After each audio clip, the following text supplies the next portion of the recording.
Sabi ko, 8 ang gusto ko. Kasi, kaya nga 8 ang pinaschedule ko kasi kasi gusto kong mahiga ng maaga.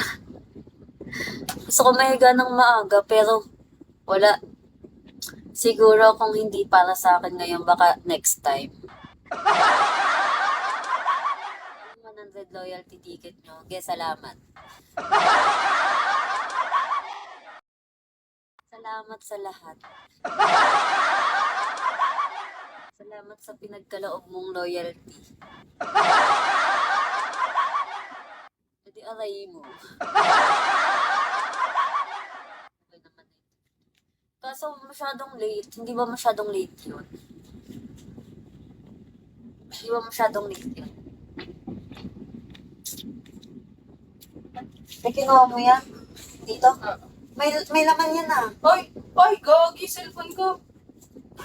Ate, may laman yan. Okay na. Thank you, Aryu. Kaya ulit. Hindi naman nasabay. Ay, okay. Buti naman. Kasi sa low, Prince. Ayun, ko lang. Mabilis siya matatapos eh. Raymar, kaya mo yan. Clutch mo na lang. Morning. Morning. Clutch mo na lang. 9:30 p.m. Ang lala. Di pa naman ako sanay ng 9:30 p.m. Kasi kapag nagna-9 ako, di ba isang beses nag-9 ako, parang wala masyadong nanonood pag 9. Ewan ko lang. Ako lang ba?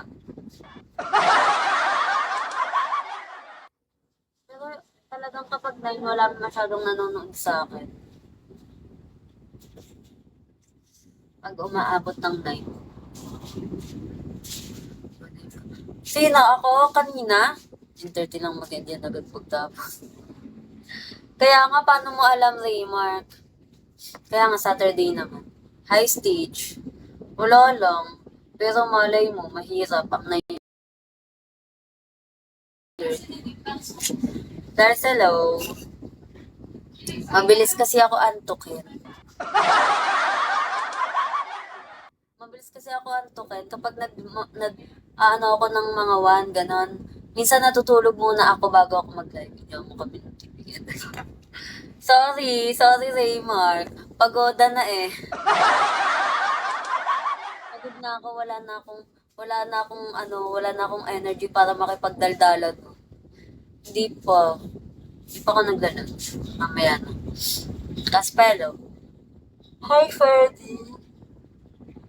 Wala na akong time para makipagdaldalan nun. Kaya iniwan ko kaagad kayo ng TPK. At least nag-sorry ako. Hindi pa nako-congrats. Ganun ba yan? Thank you, Ken. Dapat pala mako-congrats muna. Dapat sinabi nyo na yon. Dapat nag-congrats na kayo nung nung nandun pa lang ako sa TPK namin.